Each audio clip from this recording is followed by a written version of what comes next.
अब ट्विस्ट क्या है इस कथा में, सुनो। उद्धव जी महाराज उठ के नहीं गए, सारे यदुवंशी चले गए, भगवान बैठे। भगवान बोले, उद्धव तुम क्यों नहीं गए? कितनी शोक की बात है ना, हमारे यदुवंश को श्राप लग गया। अब मैं नहीं करूंगा तो कौन करेगा? मुझे तो बताना ही पड़ेगा कोई ना कोई उपाय। उद्धव जी महाराज उठ करके जाते हैं और भगवान से कहते हैं, बोले कि आपको ब्रजवासियों ने चोर कहा, लेकिन उनको झूठा भी कहना चाहिए था। आपसे बड़ा झूठा नहीं है दुनिया में कोई। मजाक में कह रहे हैं, विनोद में कह रहे हैं। भगवान बोले, ऐसा क्यों बोलते हो भाई?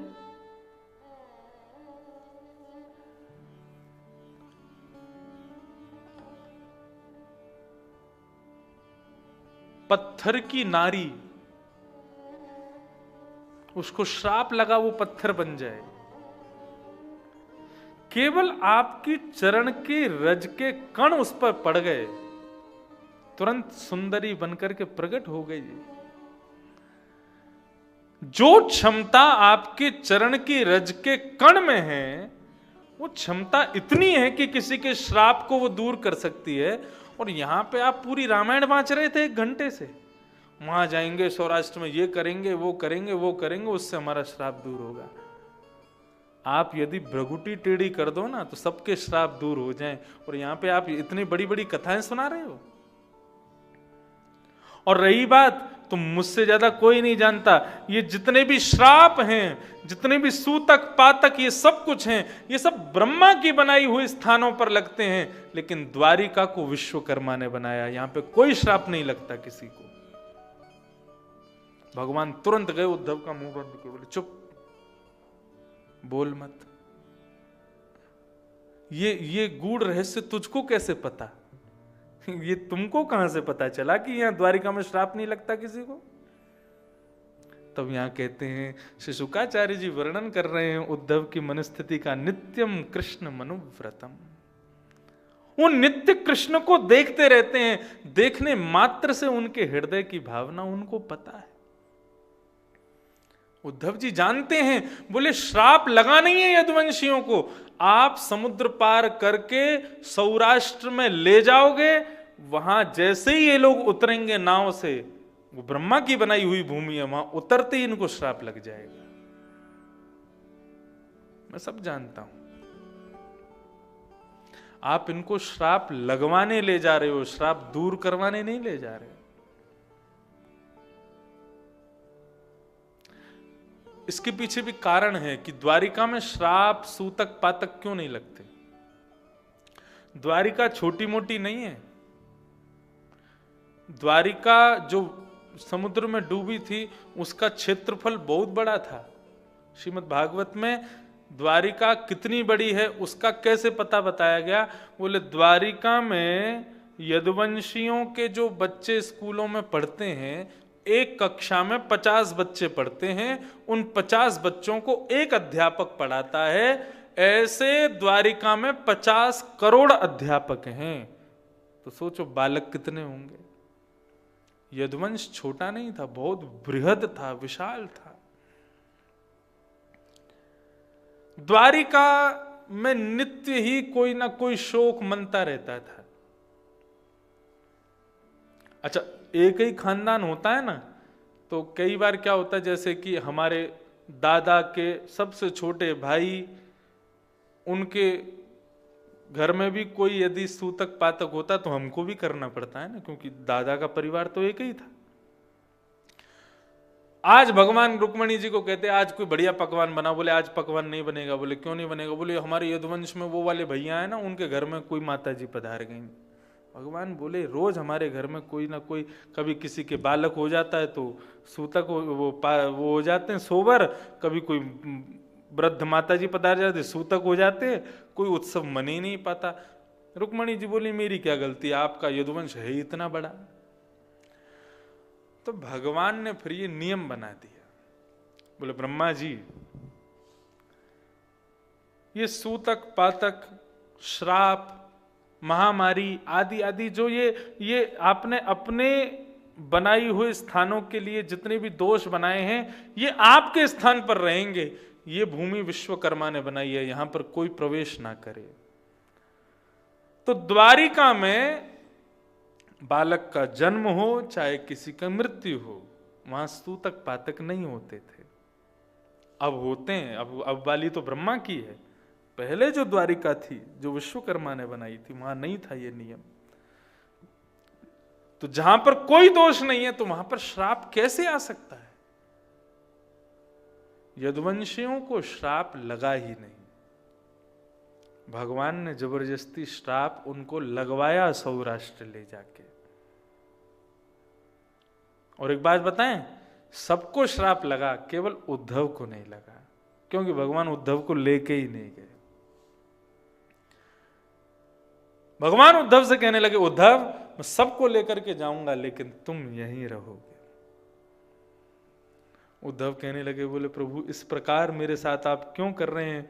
मैं आपके बगैर एक क्षण भी नहीं जी सकता। एक क्षण भी आपके बगैर रहना मेरे लिए दुष्कर है, और आप ऐसे में मुझे कह रहे हैं कि तू यहीं पर रहे। मैं एक क्षण भी आपके चरण कमलों के बिना नहीं रह सकता कन्हैया।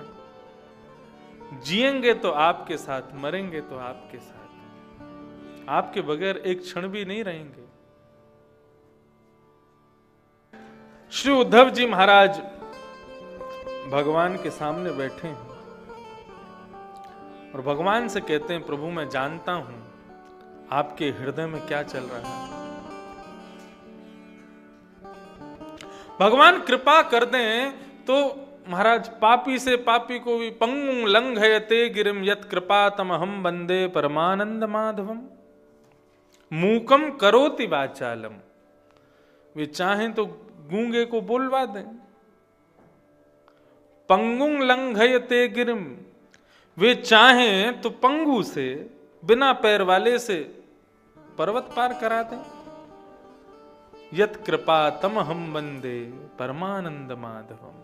हे माधव, हम आपकी कृपा को वंदन करते हैं, नमन करते हैं। कृपा ठाकुर जी सब पर करते। कोई संसार का ऐसा व्यक्ति नहीं कह सकता कि मुझ पर कृपा नहीं की ठाकुर जी ने। आपके कोई ना कोई जीवन की ऐसी स्थिति जरूर आई होगी, तब ऐसा लगा होगा हृदय से कि भगवान की बड़ी कृपा कि ये हो गया, ऐसा हो गया। कृपा करते हैं ठाकुर जी। श्री उद्धव जी महाराज निरंतर भगवान के साथ रहते हैं।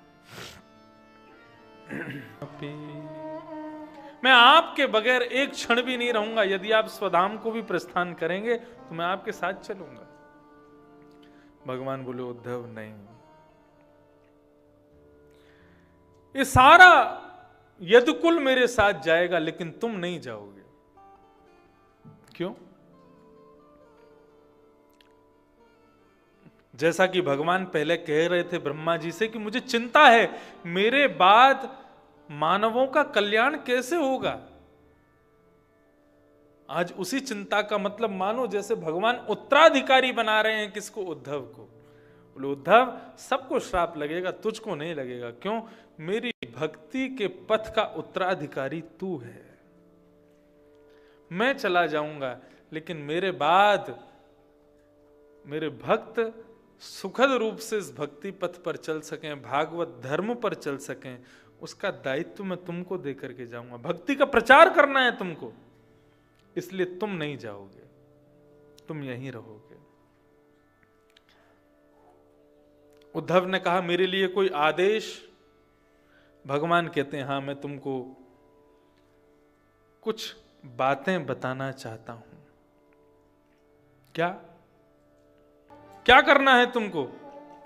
बोले, त्वम तु सर्वम परित्यज्य, सब छोड़ दो। जिससे भी तुम्हारा स्नेह है, जिससे भी तुम्हारा संबंध है, जिससे भी तुम्हारा प्रेम है, सब तज, सबको छोड़ो। और सब छोड़ करके क्या करो? अपना कहने की बात यहां पर भगवान कह रहे हैं, जिसमें भी आसक्ति है इन सबको छोड़ दो अब तुम, और केवल मेरा मन से चिंतन करते हुए अब तुम भजन के मार्ग में लग जाओ। उद्धव जी महाराज कह रहे हैं, त्यागोयम दुष्करो भूमन। प्रभु, त्याग बहुत दुष्कर है, त्याग बहुत कठिन है, मैं नहीं कर पाऊंगा। भगवान मुस्कुराने लगे। मुस्कुरा करके भगवान कहने लगे,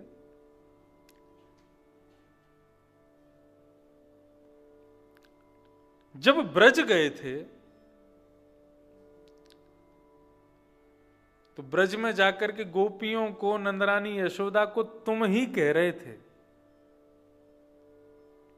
कन्हैया को भूल जाओ, वो कोई साधारण नहीं है, अरे वो तो भगवान है, वो केवल तुम्हारे नहीं है, वो सबके हैं, वो हाथ नहीं है, वो मुख नहीं है, वो नेत्र नहीं है, वो कान नहीं है, वो पैर नहीं है। इतनी बड़ी बड़ी ज्ञान की चर्चाएं उन गोपियों को सुना करके आए, उन माता यशोदा को सुना करके तुम आए, और आज यहां पर कह रहे हो त्यागो त्यागो दुष्करो भूमन, त्याग तुम्हारे लिए दुष्कर हो गया। चलो तुम्हें पता तो चला त्याग करना दुष्कर होता है, नहीं तो गोपियों को, नंदरानी यशोदा को, आदि ब्रजवासियों को बताने में तुमको कोई लज्जा नहीं हो रही थी, तुमको कोई कष्ट नहीं हो रहा था, तुमको लग रहा था त्याग करना ही तो है, ऐसे कर दोगे। आज तुम करो, सबको छोड़ो। उद्धव ने चरण पकड़ लिए, बोले प्रभु मेरे से त्याग नहीं हो पाएगा। कोई काम दुनिया में मुश्किल नहीं है जो करते रहोगे यतन धीरे धीरे। कोशिश तो करो। हम कोशिश करने से पहले हार मान जाते हैं, इसलिए उस क्रिया में क्रियान्वित नहीं हो पाते। अर्जुन ने भगवान को आज्ञा की, सेनयोर भयोर मध्येर तम स्थापयमेच्युत, मेरे रथ को ले जाकर के उभय सेना के बीच में खड़ा कर दीजिए, मैं देखना चाहता हूं किसको मारना है।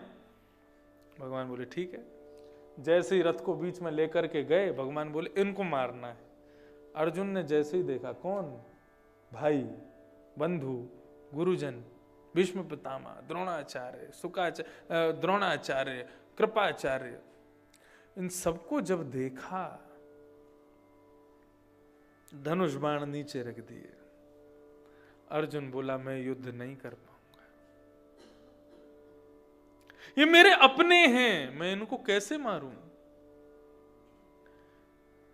हम पांडव राज्य गद्दी के लिए लड़ रहे हैं, लेकिन जब यही लोग नहीं होंगे तो राज्य गद्दी पर बैठने का क्या फायदा? अपना परिवार ही नष्ट हो चुका होगा तो फिर राज्य गद्दी पर बैठ करके हम किस बात की खुशी मनाएंगे? नहीं मारूंगा इनको। भगवान कहते हैं इस प्रकार से तुम ये इस प्रकार से, वो शब्द ऐसा कहा कि वो एक मित्र ही कह सकता है दूसरे मित्र को। इन नपुंसकों की भांति बात मत करो यहां खड़े होकर के। युद्ध होने को है, सारी सेना इकट्ठी हो गई है, और अब तुम कह रहे हो कि मैं युद्ध नहीं करूंगा। तब भगवान गीता सुनाते हैं, गीता का ज्ञान देना शुरू करते हैं। और उस गीता में भी साधिमाम त्वाम प्रपन्नः, जब प्रपन्नता से अर्जुन जब शरणागत हो जाता है भगवान का, तो पहली बात भगवान जो अर्जुन को कहते हैं, क्या कहते हैं? असोच्यानन्वसोचस्त्वम्। भगवान कहते हैं तुम चिंतातुर क्यों हो रहे हो? क्योंकि तुम नहीं सोचने वाली बात का चिंतन कर रहे हो। जिसको नहीं सोचना चाहिए, जो सोचने योग्य नहीं है, तुम उस बात को सोच रहे हो, इसलिए चिंता हो रही है तुमको, इसलिए दुखी हो रहे हो। गांधी जी अपने एक इंटरव्यू में कहते हैं कि जब कभी भी उनको बहुत टेंशन होती थी, बहुत चिंता होती थी, तो वो गीता खोलते थे। लेकिन विडंबना ऐसी थी, वो जब जब गीता खोलते थे तो एक ही पेज खुलता था उनके आगे, और उस पेज का पहला श्लोक यही होता था, क्या? असोच्यानन्वसोचस्त्वम्। हे अर्जुन, तुम नहीं सोचने वाली बात को सोच करके चिंतातुर हो रहे हो। वही बात आज यहां भगवान उद्धव को कह रहे हैं। उद्धव तू चिंता क्यों करता है? अरे मैं बैठा हूं तेरे पास में, तो फिर चिंता किस बात की करते हो? आओ बैठो, मैं तुम्हें बताता हूं। और यहां पर भगवान उद्धव को अपने सामने बैठाते हैं और सामने बैठा कर के श्री उद्धव जी महाराज अपने भगवान अपने पूर्वज यदु का स्मरण करते हैं और यदु का स्मरण करते हुए बताते हैं कि यदु महाराज एक बड़े अच्छे त्यागी महापुरुष से मिले, उनका नाम था दत्तात्रेय। दत्तात्रेय के पास जाकर के उन्होंने यही प्रश्न पूछा जो तुम मुझसे पूछ रहे हो, त्याग कैसे किया जाए। तो उस त्याग की भावना में दत्तात्रेय ने 24 गुरुओं के बारे में बताया। बंधु, ये 24 गुरु हैं। दत्तात्रेय इनका वर्णन कर रहे हैं। दत्तात्रेय को अजगर ऋषि कहकर के बुलाया गया कई जगह पर। क्या कहा गया? अजगर ऋषि। अजगर ऋषि क्यों कहा गया? बोले अजगर जो होता है ये सबसे ज्यादा आलसी नहीं कहेंगे उसको। अजगर करे न चाकरी, पंछी करे न काम, दास मलूका यूं कहें सबके दाता राम। लेकिन इसका भाव जो लोग ये सोच लेते हैं अजगर करे ना चाकरी, पंछी करे ना काम, इसका मतलब तान दुपट्टा सोते रहो, राम जी सबका ख्याल रखेंगे, ऐसा नहीं है। इसका तात्पर्य ये है इतना भजन करो, इतना भजन करो, इतना भजन करो कि एक समय ऐसा आ जाए कि भजन करते करते करते करते करते करते ये स्थिति आ जाए भजन करना ना पड़े, भजन अपने आप होवे। करने में और होने में अंतर होता है। जब किसी क्रिया को क्रियान्वित किया जाता है तो इसका मतलब वो क्रिया मेरे पास नहीं है इसलिए मैं कर रहा हूं, लेकिन कोई क्रिया अपने आप हो रही है इसका मतलब वो मेरे पास है। हम भजन किस लिए करते हैं? ताकि वो भजन एक दिन अपने आप होने लग जाए, उसको करना ना पड़े। मेरा सुमिरन हरि करें मैं पावा विश्राम, बराह पुराण में भगवान कहते हैं। व्यक्ति जब अंतिम क्षण में मेरा स्मरण करता है तब उसको मेरी प्राप्ति होती है। लेकिन यदि कोई व्यक्ति जीवन भर कथा सुने, मेरा खूब भजन करे, लेकिन अंतिम श्वास में मेरा स्मरण ना कर पावे, तो इसका मतलब वो मेरे को प्राप्त नहीं कर पाएगा, ऐसा नहीं। बोले फिर उसके अकॉर्डिंग देखा जाएगा कि उसने जीवन में कितना भजन किया। उसने यदि खूब भजन किया, खूब कथा सुनी है, खूब तीर्थ यात्रा की, खूब ब्राह्मणों का उपकार किया, खूब संतों को वंदन किया, ऐसा व्यक्ति यदि अंतिम समय में मेरा स्मरण ना कर पावे तो चिंता ना करे। ऐसे व्यक्ति के अंतिम क्षण में मैं उसका स्मरण कर लेता हूं, कल्याण तो होगा, कल्याण तो होगा। तो अजगर ऋषि हैं कौन? श्री दत्तात्रेय जी। और आपको पता है यदु महाराज को दत्तात्रेय से मिलाने में कौन सहायक बने? भगवान के भक्त श्री प्रहलाद। भगवान पूर्वजों की कथा सुना रहे हैं। हमारे पूर्वज थे यदु महाराज। वो यदु महाराज एक बार प्रहलाद जी के पास गए। प्रहलाद जी से जाकर के कहा कि मुझे अंदर थोड़ी असहजता अनुभव होती है, मुझे थोड़ा अज्ञान का अनुभव होता है, मुझे त्याग के बारे में विशेष रूप से जानकारी चाहिए। कुछ प्रश्न थे यदु महाराज के। उन प्रश्नों को जब प्रहलाद जी ने सुना तो प्रहलाद जी बोले आओ मैं आपको लेके चलता हूं। तो प्रहलाद जी महाराज श्री दत्तात्रेय को लेकर के श्री यदु महाराज को लेकर के दत्तात्रेय के पास गए। दत्तात्रेय कैसे थे? यदु महाराज ने जब उनका पहला दर्शन किया, वो पहला दर्शन बताया जाता है धूल में पड़े थे, ऊपर धूल डाली हुई थी, वस्त्रादियों का कोई अता पता नहीं है। कोई भोजन करता करता फेंक जाता है तो उसको खा लेते हैं। किसी भी प्रकार की कोई इच्छा हृदय में नहीं है। अगर हम लोग उनको देखते दत्तात्रेय को तो हमारा भाव कहता कोई पागल है, लेकिन वो पागल नहीं, इसको कहते हैं देहाभिमान की शून्यता। व्यक्ति देहाभिमान से शून्य हो जाए, जैसे कि मैं देहाभिमान से शून्य नहीं हूं। यदि देहाभिमान से शून्य होता तो बाल काट के नहीं बैठा होता, बढ़िया सुंदर कुर्ता उस पर बढ़िया ये पटका डाल के नहीं बैठा होता। मेरा देह अभिमानी है, इसलिए कपड़ा पहना है, शॉल रखी है, धोती पहनी है, तिलक लगाया है, सुंदर रूप धारण किया है। जब घर में किसी की मृत्यु होती है, हम केश क्यों कटवा लेते हैं? और केश भी दिल्ली बंबई में तो नहीं कटते, शहरों के लोग तो छोटे छोटे बाल देते हैं केवल। अरे पितरों को तुम्हारे बाल नहीं चाहिए। उसका एक भाव ये भी है कि हम अपने घर के एक सदस्य के जाने पर अपने देह के अभिमान का परित्याग कर रहे हैं। हमारा देह अभिमानी है, इसीलिए तो हम सुंदर बनते हैं रोज। इसको आंखों में काजल लगा के आंखों को सुंदर बनाते हैं, होठों पे लालिमा लगा के होठों को सुंदर बनाते हैं, कानों में कुंडल पहन के कानों को सुंदर बनाते हैं, बालों में क्या कर लगाते हैं? जेल लगाते हैं महाराज, कई तो फसल खड़ी कर लेते हैं सीधी। अलग अलग स्टाइल चलती हैं बालों की। एक हम जब छोटे थे तब नई नई आई थी कटोरा कट बीच के बाल रह जाएंगे, बाकी सारे मुंडे चारों तरफ से। ये देहाभिमानी तो है। और आजकल तो वृंदावन में देखो आप, ये घुंघराले केश। एक जगह तो मेरी कथा कैंसिल हो गई, बोले क्यों? बोले व्यास जी के लंबे बाल नहीं है। मैंने कहा भैया कैसे जाऊं, बिना बाल लंबे करो तब कथा होगी। ये देहाभिमानी तो है।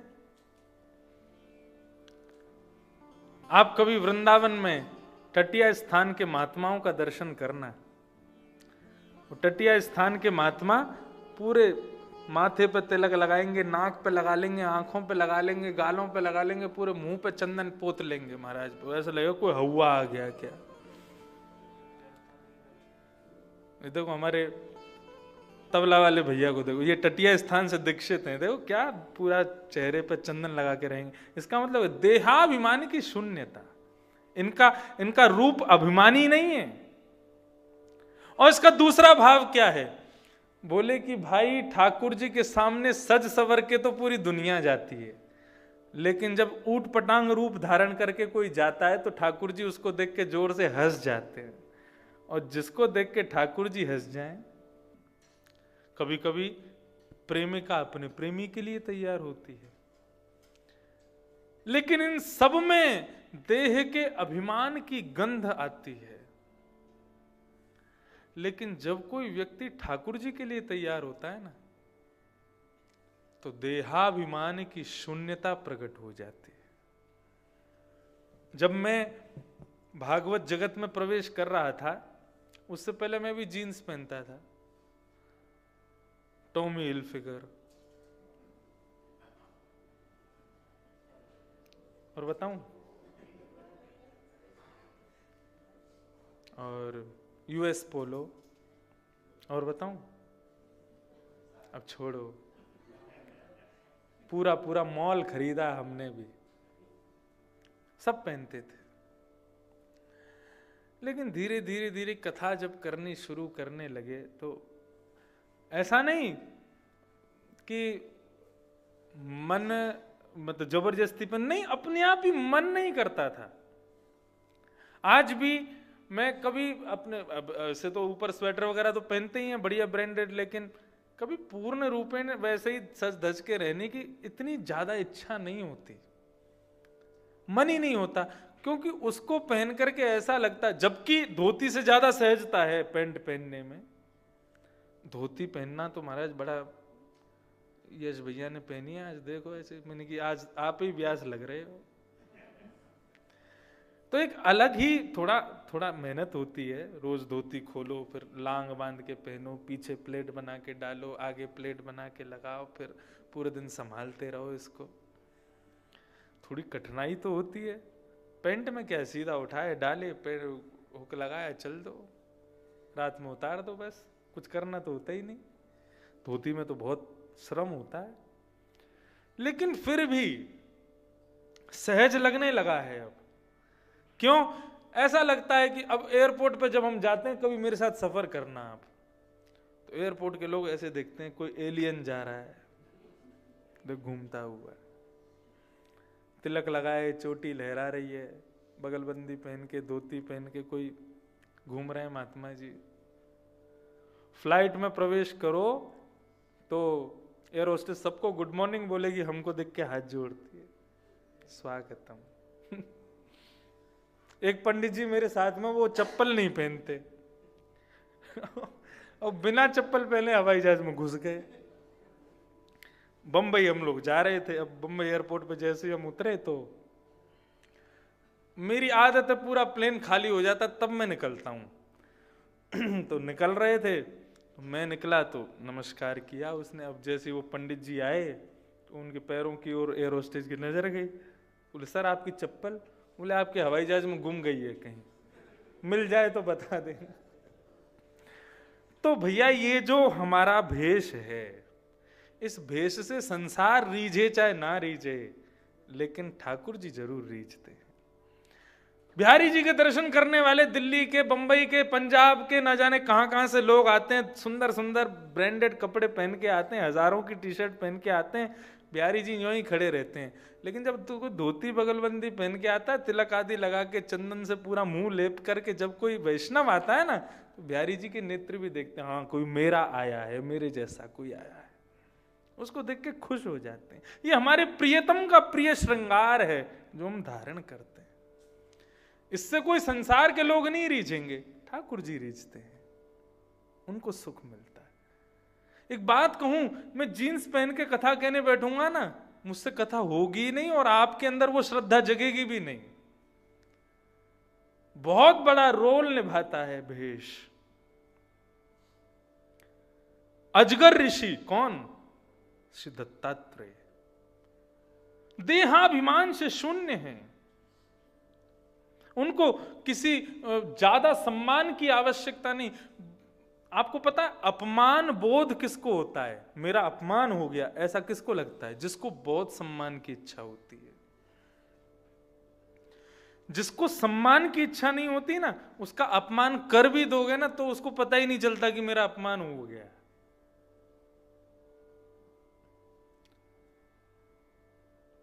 ज्यादा सम्मान की इच्छा रखने वाले को ही अपमान लगता है। देहाभिमान की पटरी पर यदि चलना चाहते हो तो सबसे पहले सम्मान की इच्छा हृदय से निकाल दो। मुझसे 4 लोग पूछें तुमने खाया कि नहीं खाया, तुम्हारे कमरे में कोई अव्यवस्था तो नहीं, तुमने ऐसा तो नहीं, तुमने वैसा तो नहीं,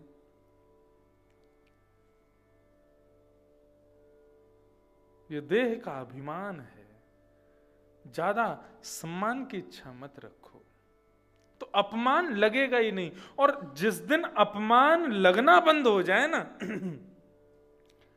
उसी दिन से ही छल कपट काम क्रोध लोभ मोह ईर्ष्या द्वेष अभिनिवेश ये सब आते ही तब हैं जब हमको अपमान बोध होता है। ये सब अपने आप धीरे धीरे रास्ता साफ कर देंगे। तो श्री दत्तात्रेय जी महाराज के पास में यदु जी महाराज पहुंचे और यदु जी महाराज ने जाकर के प्रश्न किए। दत्तात्रेय ने 24 गुरुओं के बारे में बताया। कौन कौन से हैं?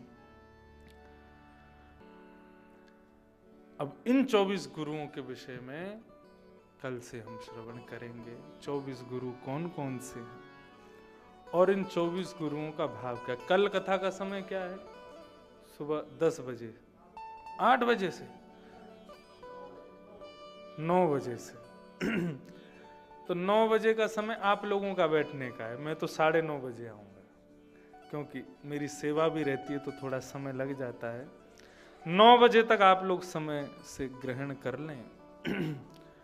और यदु महाराज बैठे हैं, दत्तात्रेय 24 गुरुओं का वर्णन कर रहे हैं और उद्धव